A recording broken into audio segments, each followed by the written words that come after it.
D'abord, pour moi, un événement réussi, c'est un événement dont les gens se souviennent, un événement qui marque, un événement où les gens vivent une expérience.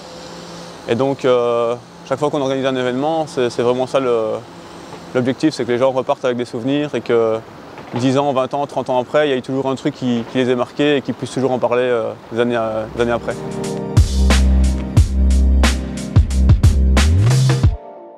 Je crois qu'effectivement, dans le milieu du sport, je crois qu'en Wallonie, ça a beaucoup été les fédérations qui chapeautaient l'ensemble des gros événements.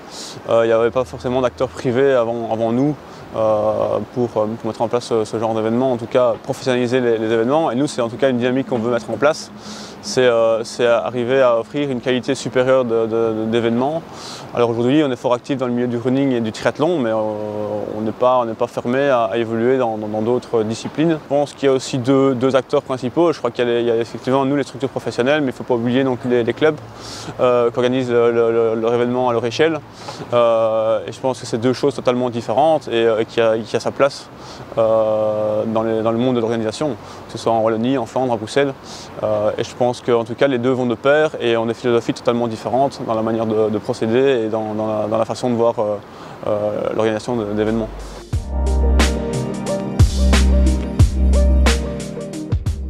Non, je pense que ça fait partie du métier. C'est clair qu'organiser des événements, c'est une prise de risque, c'est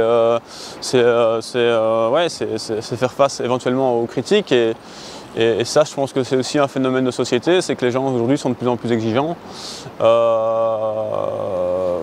pense que le Covid aussi a peut-être amplifié aussi tout cet aspect, l'exigence des gens face aux choses. Aujourd'hui, c'est clair aussi que les réseaux sociaux ont contribué à ce phénomène. On est totalement exposé à la critique et via Instagram, Facebook et autres.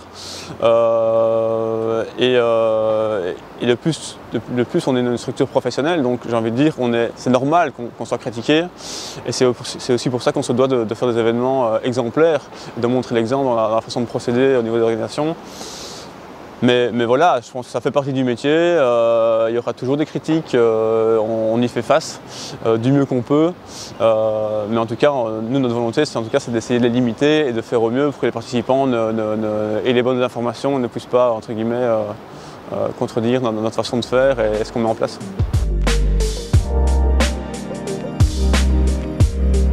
Avant ce Covid, on avait énormément de gens qui se mettaient au sport, qui découvraient la course à pied.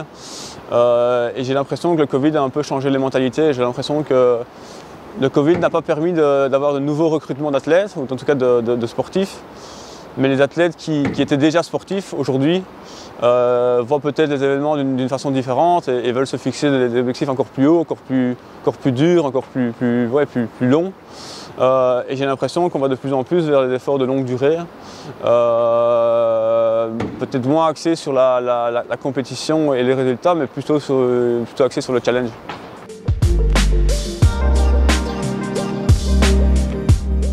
Ma philosophie, c'est qu'il y a toujours une solution à tout problème et ce Covid, en fait, ça a peut-être été aussi une opportunité de déboucher sur de nouvelles organisations, de nouveaux concepts.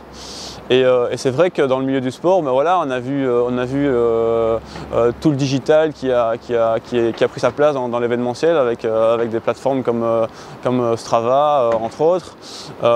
Et nous, ben voilà, on a pu rebondir, notamment avec le Trail Series qui nous a permis de faire tout un challenge avec de nombreuses courses toute l'année.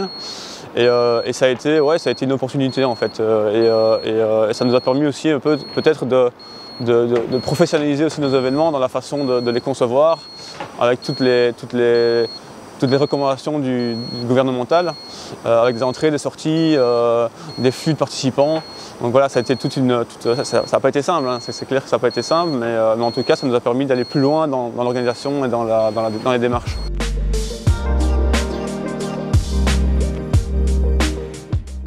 Voilà, j'ai vu une récente étude qui montrait que le sport en Belgique, ça ramenait plusieurs milliards d'euros à l'économie. Je pense aujourd'hui que le sport est fort assimilé à du service. Et je pense qu'il y a beaucoup de gens qui oublient aussi que voilà, ce service, ça demande du temps, de l'énergie, ça coûte de l'argent.